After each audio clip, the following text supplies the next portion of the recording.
I'm Jen West, professional rebel of delight. And I'm Dave Wiesdock, sage of creative scaffolding. And this is Shadowcasting. Good day, audience. Welcome back to another episode of Shadowcasting. This week we are in our third episode of the series on play mindset. And if you haven't listened to our first two episodes, highly recommend them. They will help you get into the flow of what we've been doing, but I'll do a quick recap before we start. When we talk about play mindset, it's a tool that I developed about a decade ago and have been building over time. And it really looks at these two mindsets that we tend to be in, whether we're feeling good about life or feeling not good about life, like we're out of control. The mindset that we often find ourselves in is called the survival cycle. And this cycle is the one where we're not engaged in the world. We're really stuck in patterns and history and stories, and our life cycles over and over because we aren't actively engaged with what is. We tend to be on autopilot, living in anxiety, moving through the world in fear and kind of the victim of our life. And we go through and we tend to drift through what's happening in our life. And it's just a cycle that continues on. It stays pretty much the same over and over and over. And then there's another cycle that we can be in. And the mindset is more of a fulfillment cycle. And this cycle's active and engaged in the world. It's really looking at where we are and where we can go in the future. And it's actively embodied in life. And so it feels more fulfilling. It's sometimes harder because we're pushing ourselves and challenging ourselves, and it takes us to new places. It makes our life interesting, and we tend to have a lot more fun. And that's why it's called play mindset, because play is based off of ideas from James Carse's book, where we have different games that we play. We either play finite games, which are like sports or chess or something like that. They're finite rules, and there's a beginning and an ending and a winner and a loser. And there's also infinite games, which are more like games that children play. And these games have rules that are adaptable and boundaries that can be expanded. And the whole point of an infinite game is to keep playing. And I think that's really the difference between the survival cycle and the fulfillment cycle. The survival cycle is you're in it and you're trying to win and you're trying to do the best you can, and somebody wins and somebody loses. And the fulfillment cycle is really expansive. And it's like, how can we keep playing the game? What new thing can we come up with? And last week, we started off our discussion on the tools and the pieces that move us from our survival cycle to a fulfillment cycle. So last week, we talked about emotional states, being in anxiety or being in excitement, and how that is in our body. And the actual physical feelings in our body are kind of the same. We just give them different labels on whether we're worried and scared about the future or we're looking into the unknown and excited about it or wanting to go there. And so the tool was discomfort and leaning into that discomfort because it's going to create something new. You think I missed anything, Dave? No, I really feel you hit every nail on the head there. Just my takeaways from the past few podcasts have been that the focus for the play mindset is the A for it, for me, the action. You know, there's this robust practicality to this system, to these cycles, where there's this both and. There's the ability to recognize you're in, maybe the survival cycle or the fulfillment cycle, but then to not only recognize that, but to lean into whatever part of that cycle you're in, which requires choice, but then to also take an action when you lean into it that takes you out of, for example, that survival cycle into that fulfillment cycle. And I just think that that's really an empowering way to look at that, because at least in my recollection, there's always this gap when you look at other systems and other tools that are in place, because sometimes you will see the before and after photos is what kind of comes to mind, where so and so lost 300 pounds. And if you pay just for $29.99, you too can do this or buy this product or whatever's they're selling. And a lot of the middle part is fluffed. And so I really like this tool because there's this ability to both honor and recognize where you're at. And instead of just fluffing it and saying it's okay if you're in survival, you just go to fulfillment. Why can't you just be more fulfilled? You're like, no, pause, and where are you in the fulfillment cycle? Like really analyzing and looking at that in a sort of shining a light with awareness sort of way, and then moving into action. So those have just been some takeaways that have come up for me as we've been talking about this system that you've built. And yeah, I'm really excited to see this next tool, and it blows my mind we're already on the third podcast on this. I know it's so much fun. I did spell it out on this one, but PLAY is also an acronym. It stands for a practice that you do to shine a light on the actions that you take for you. So it's very practical. It's a practice. It's not a one and done. You're always evolving. You're always moving forward. You're gonna be in a survival cycle from time to time. And the goal of the tool is to move you into fulfillment the majority of the time. Because I see a lot of people, and for the people I work with, and Dave and I work with, they're mostly in survival and a little bit in fulfillment. So you'll recognize both sides, but where do you live most of the time? And sometimes we're in survival. It's just the way it goes.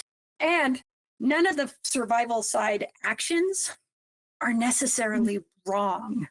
They're part of life. You're going to be in anxiety sometimes. It's okay. You're going to be, as we talk about what we're talking about today, you're going to be on autopilot sometimes. But where do you stand there? Can you get yourself out of it? Is it the best place to be? Sometimes it is. Sometimes that's where you need to be, and that's what life has given you. But if you're not aware of it, then you'll flow all the way through the cycle, and it'll repeat and just be uncomfortable and drag you down. Where if you wake up to it, you can change. You can pop out of it.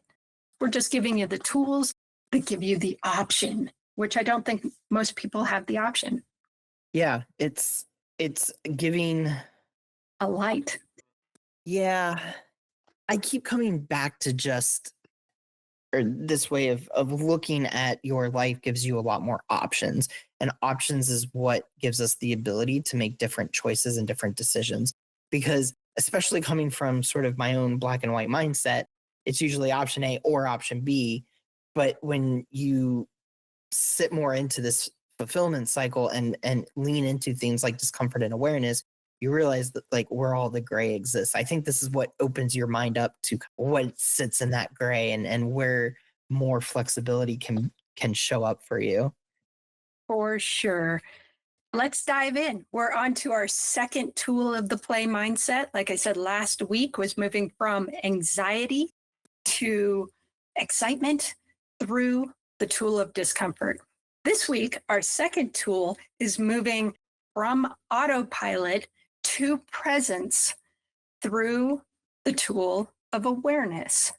And I'm really excited to get into this. I have lots of quotes for this one, so get ready. So our first quote is from Steven Pressfield. You would know him from The Legend of Bagger Vance, possibly. Dave and I are most familiar with him from his two books on how to be an artist. And the first one is The War of Art.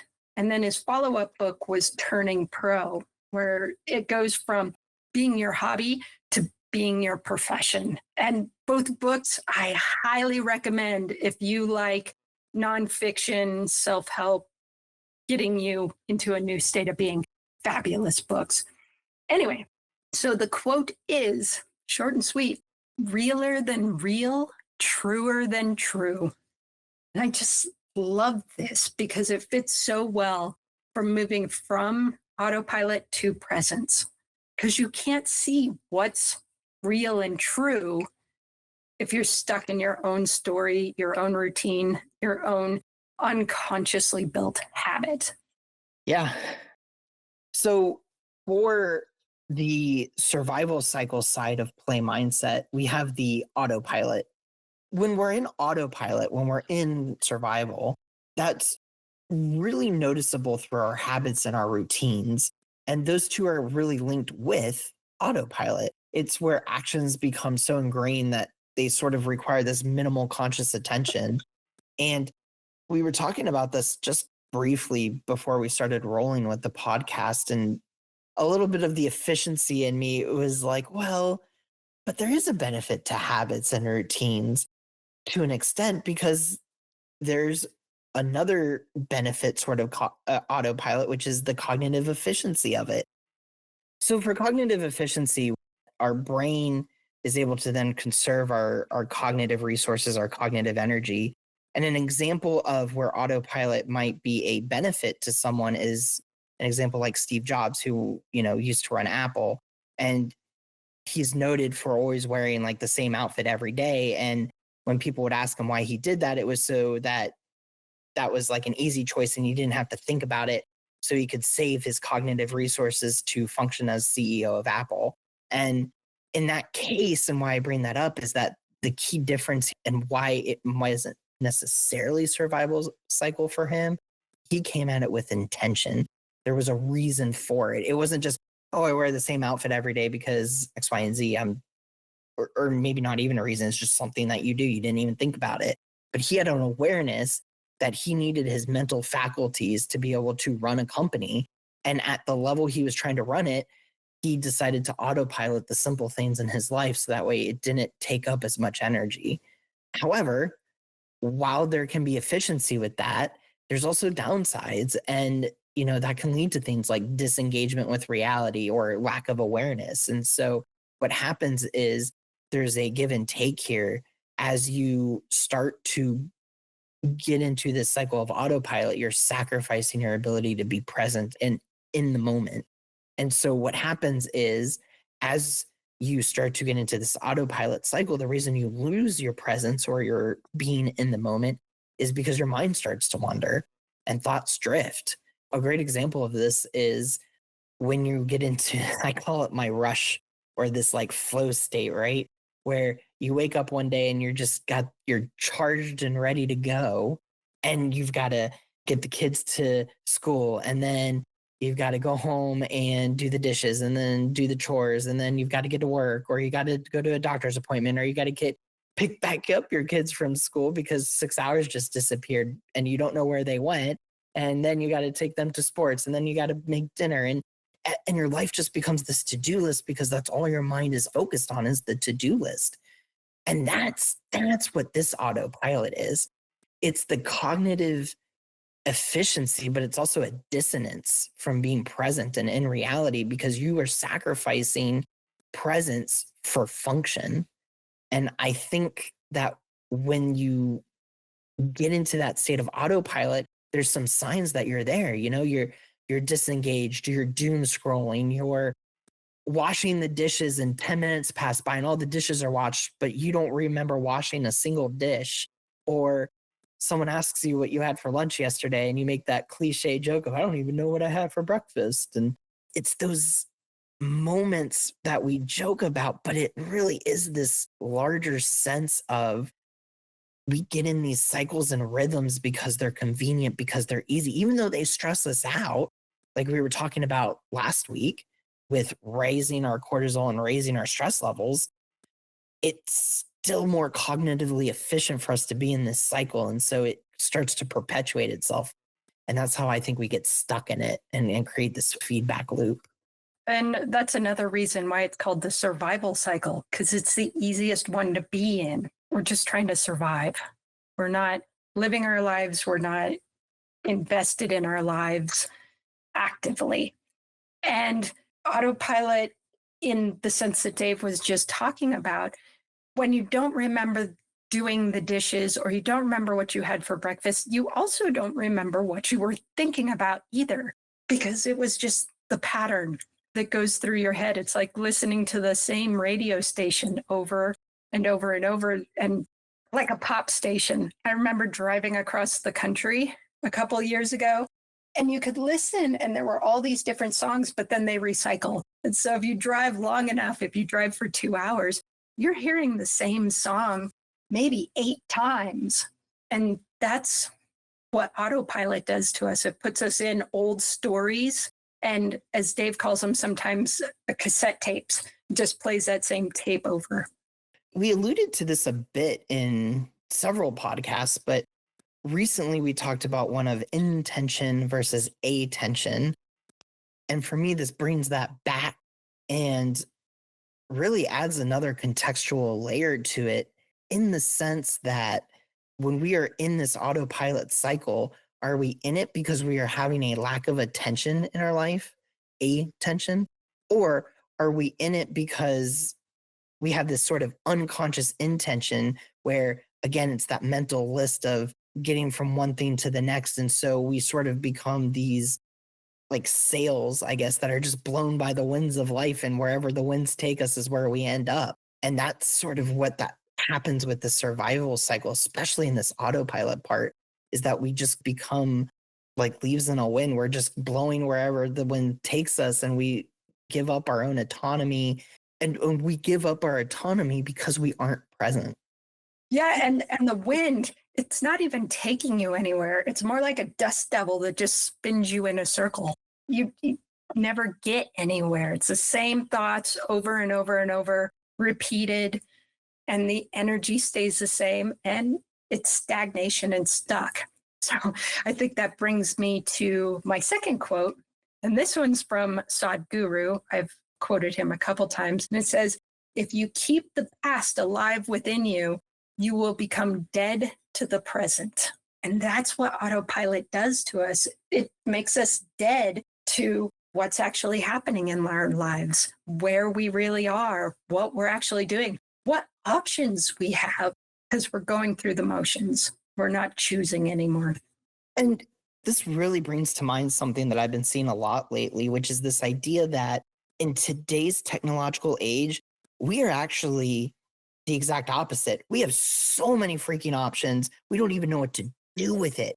And so we actually end up in this sort of opposite side where we're in this analysis paralysis, and there's so many things happening at so many points, and we get it almost immediately on our phone.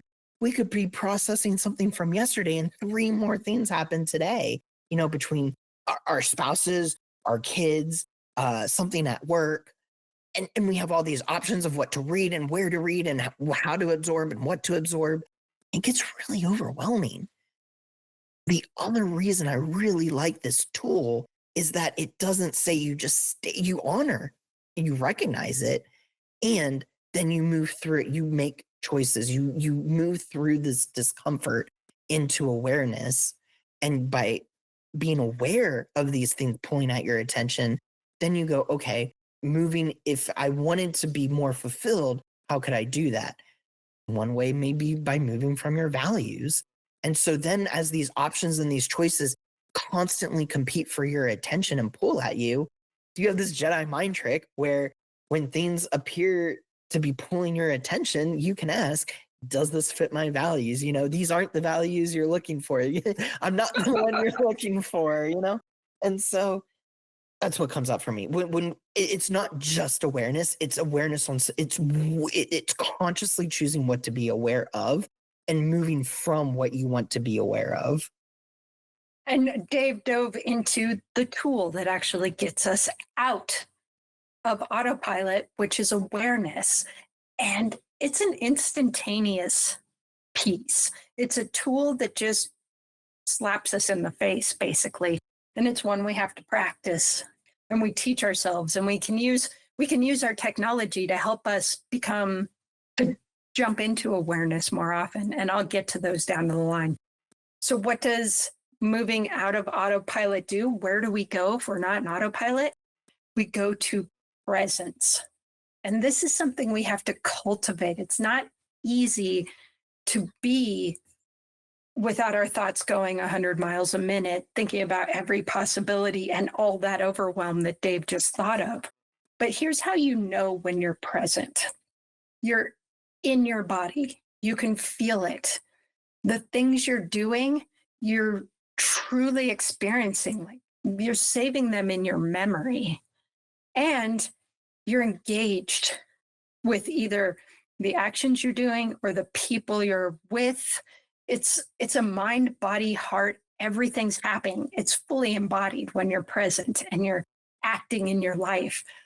I'm sure everybody knows those times, whether it's at a party and you're having a deep conversation with a family member you haven't seen in a while, or you're playing a sport.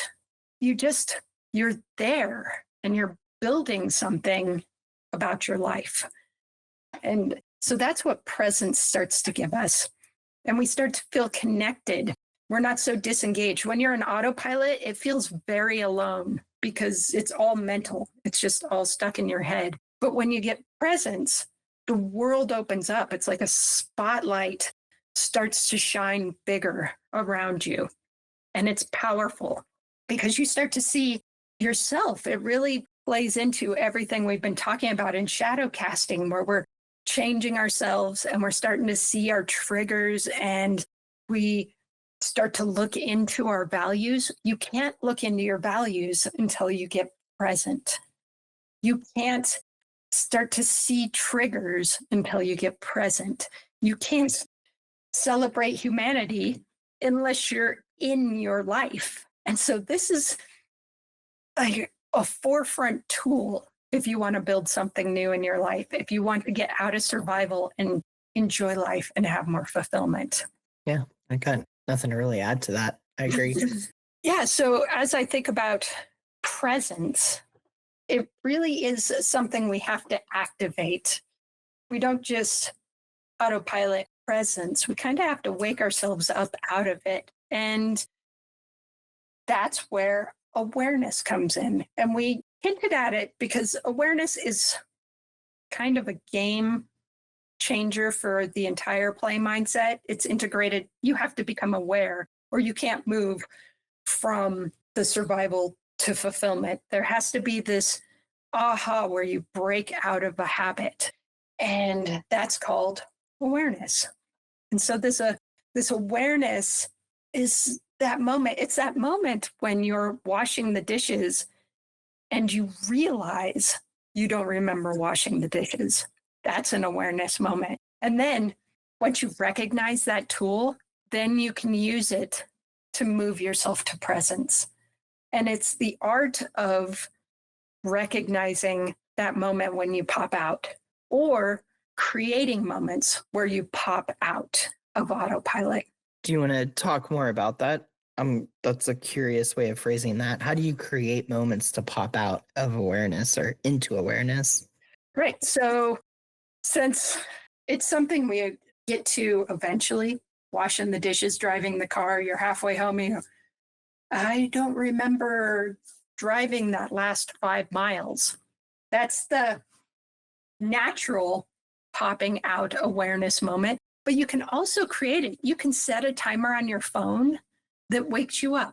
You could set it for every 3 hours or something, just to take a moment and to look around and just pop out of whatever you were doing. That's an awareness moment that then can lead you to presence and you can start doing the work of presence.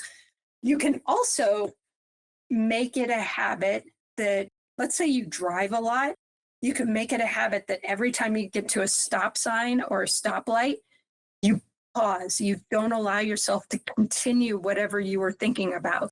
You pause in that moment, you take a breath, and you look around you. And that's bringing you back to awareness. And as you build this muscle, this tool, it'll happen more often. You'll be conscious of the fact that you're thinking about the past or future. You'll be less in autopilot. One of the things that came up for me as you were sharing that is the sense that as the audience is listening, at least even as I was listening to what you shared, there was this little voice in the back of my head that goes, you know these moments. And I feel like the audience listening is might be having that little voice say this too, because it's different for everybody, but everybody has what I'll call like an awareness moment that we recognize where something happened and we're like, oh, ooh, I wasn't present there. I wasn't aware. I wasn't as fully where I wanted to be in this instance. And we all have that. There's all sorts of ways that that can come up. And what comes up for me is that that's where you want to build your awareness, what I'll call habit stacking around, where you want to hijack the autopilot. For example, in Jen's example, she was talking about if you go to a stop sign or a traffic light, that's your trigger to be present. Well, maybe that was your trigger to be present and that came up for you because you realized as you drive all the time, you constantly have that little voice that you're driving and not being present, of being in the car and being aware as you're driving. Oh, especially as you get older and you have a lot of years behind the wheel, it's so much easier to get more and more into the comfortability of autopilotness. Now, here's what's crazy is that sometimes the trigger comes from within, but also what is coming up for me is the trigger can be from without too. Going with, again, this car example and just really staying on this with the autopilot, sometimes things bring us out of the autopilot. If you've ever been in a car accident or a near car accident, or you're driving on the road and you pass a car accident, you're probably a little bit more aware. And depending on where you were at in that instance, if you pass a car accident, maybe for the next 5 or 10 minutes, you're hyper vigilant and aware of your surroundings, you're extra checking cars, you're keeping your eyes on the road. And then it starts to, again, go back into the autopilot. And that's what happens in life. And I think that's what I'm really trying to drive home here, is that there are often things that bring our awareness full front, full circle. This is what I want to address. And depending on how in it we are, how present we are with that awareness, depends on how long that awareness sort of stays around. And the more we can build and cultivate, manually create our own triggers to, yeah. I was going to say force. Yeah. Force that. Exactly. And it's just building a new habit with again, it's kind of like habit stacking. It's building a positive autopilot with something that was brought into your awareness of where you are autopiloting and not being present. And in that way, you're creating that clarity in your life. But again, that clarity can be uncomfortable. And this is where that came up for me, is that oftentimes when that small voice comes up and goes, oh, you probably weren't as aware, you probably weren't as present in that moment, it's so easy for me to go to judgment. And it's easy to go to judgment because when I judge it, then I don't have to address it. And by learning to lean into the awareness that does come up over time, it starts to stick around longer. And then you can make more conscious and directed choices where you want to go in your life. Yeah. And into that fulfillment cycle is more what I was trying to say. And here's the crazy thing. Like I said, this particular tool is a base for everything else. Once you get into presence, here's what it gives you. It allows for that judgment of self to come up. And since you're present, you're aware of it. You know it's there, and you can decide to watch it instead of become it. Because if judgment pops up, from Dave's example, most of the time we go into autopilot of allowing the judgment to run wild. So it takes it to a new autopilot. One of the other tools, remember, if you listened last week, we talked about ego. This is the ego hijacking so we don't change. And so it's like, oh, we were awake for a second. We saw the world. We might make actual choices in our life. Judgment, autopilot. And this is how it works. It's the craziest thing. So how do we cultivate and build where we're present more often? How do we make that more of a natural tendency where we're more often present and awake and have clarity? And to get back to the original quote I said, realer than real, truer than true. This is what presence gives us. We normally have our own story and our own habits and our own personality that creates our reality. When we get present, we create space with that personality and story, and we start to see something realer, something more true, something bigger than the bubble we've created around ourselves. So here's how we start to build it. Awareness, we got the tool, it popped up. And through that awareness, I learned this really wonderful tool in my Gestalt training called I Thou. And this tool, it's beautiful. It's kind of a mindfulness practice. And what you do is you first focus on I. And so you listen to yourself breathe. You take in, maybe you can feel your heart beating. You can put your hand and listen and feel. And you can take in the air and you can feel if your feet touching the ground. It's just really getting embodied and grounded. And then you go out to the thou. Do you feel the wind blowing across your skin? Can you hear anything in your background? Like you can't hear it because my headphones are on, but I can hear a lawnmower. Periodically, I can hear some birds chirping outside the window. And what this does is it brings you to presence, and it's a beautiful practice. It connects you with your world and with yourself. And this is when we start to see more clearly. We start to see ourselves more clearly. We start to see the world more clearly. And this also allows us to connect to other people. Another awareness breaker outer, you hear them in business worlds where you don't take your work home or your home to work. So as you pull into the garage, you take a breath and you basically set work to the side. And then you go in the house and you're present with your family. You actually connect with your family and what's happening. That's presence. It's a practice. The awareness is sitting in the garage going, I'm setting down work and I'm picking up family. And you can do it physically. Sometimes it helps to go, okay, I'm taking all this stuff and I'm setting it down. Kind of a gestalt thing to make it something you physically do. And then you walk in the house and you are there with your family when you walk in. You're not bringing all the stress and all the worry and all the projects into the house with you. And so these are a couple tools to start to make presence more real. And another tool that I learned in Gestalt was about contact. And this, if you have a partner and you're willing to do it, is using the I thou to connect with another human being. And so you get into your own body and you feel your own emotions and you stare at another person while they're connecting in their body and feeling their emotions. And then you just see them. You feel you and you see them. And there's this huge connection that happens between people, between groups, because you're all in. And huge relationships can be built if you can learn how to be present, fully present with people. I was gonna say it's getting harder and harder to add to because I'm like, that's solid. Love it. The last thing I'll add to this is knowing when you're in presence, your thoughts will be less.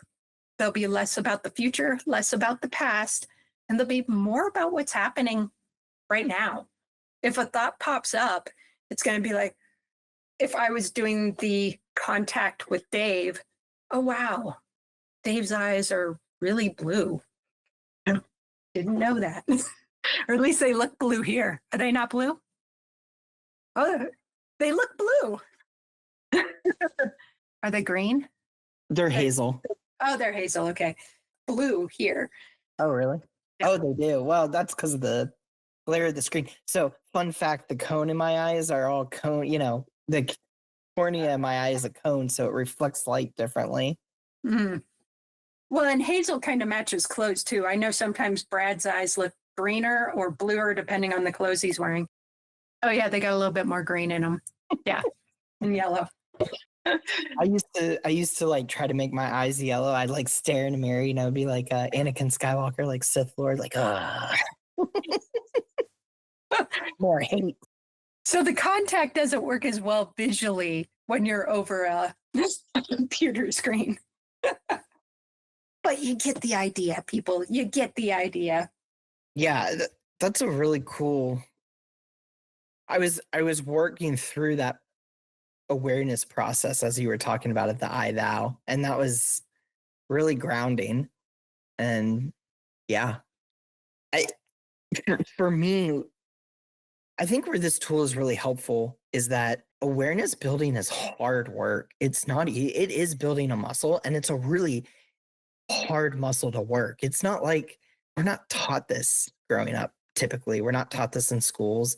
And when we do get moments of awareness, usually it's serendipitous and it's unconsciously there. It's not something we've created, which is why when you brought that up, I just thought that that was so powerful because even in my own personal work, I can maybe point to less than a handful of times where I stepped into a moment consciously with awareness.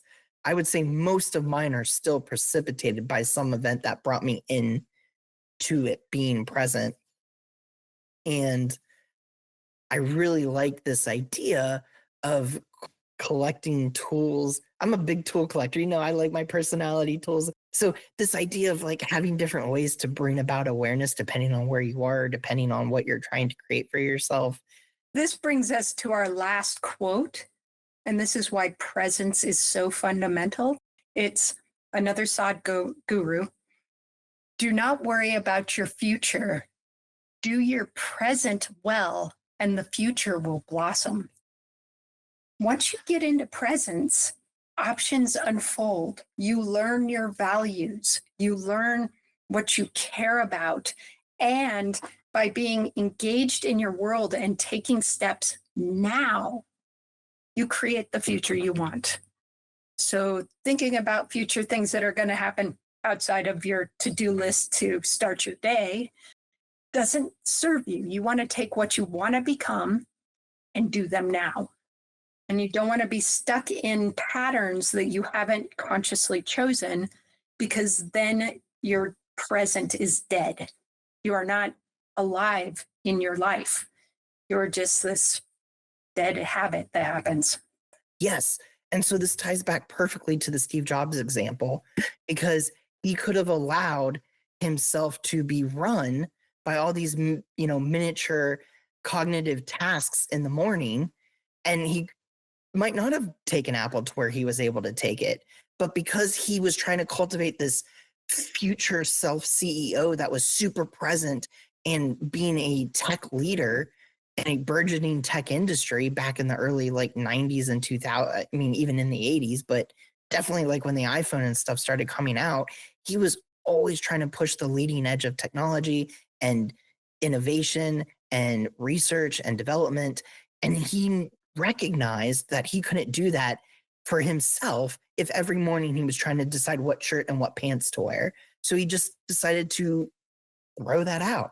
And it to me, it's even weird to think about because I'm like, I like my graphic tees. I like deciding if I'm wearing a Star Wars shirt today or a Star Trek shirt today.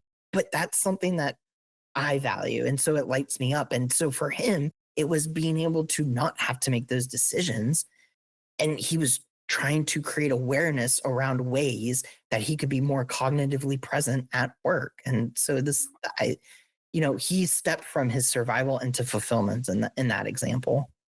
Exactly. And as you come into presence, there's going to be discomfort. So make sure you learn the tool that we talked about last week because it's vital.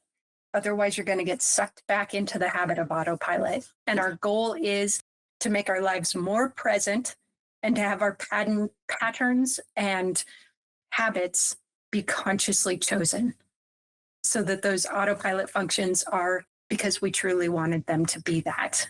And then we can check in and change them. So we've basically given you something to try for this week, whether it be I, thou, or becoming present when you get home or at stoplights, just taking a pause. one of the great things about taking a pause at the stoplight is to actively tell yourself to notice something new at that stoplight. Been there 1,000 times before. What's different? And that makes you present. So notice what's different. Yeah. The challenge is to notice what's new and create your first tool to help you bump into awareness and practice presence. Yeah. Very cool. All right. So thank you guys again for listening today. Hopefully you got some great little nuggets out of that on how to cultivate awareness and step more into your fulfillment cycle in your life. Make sure you subscribe and like wherever you're listening. Drop us a comment. Let us know how you did on our challenge. And until next time. See ya.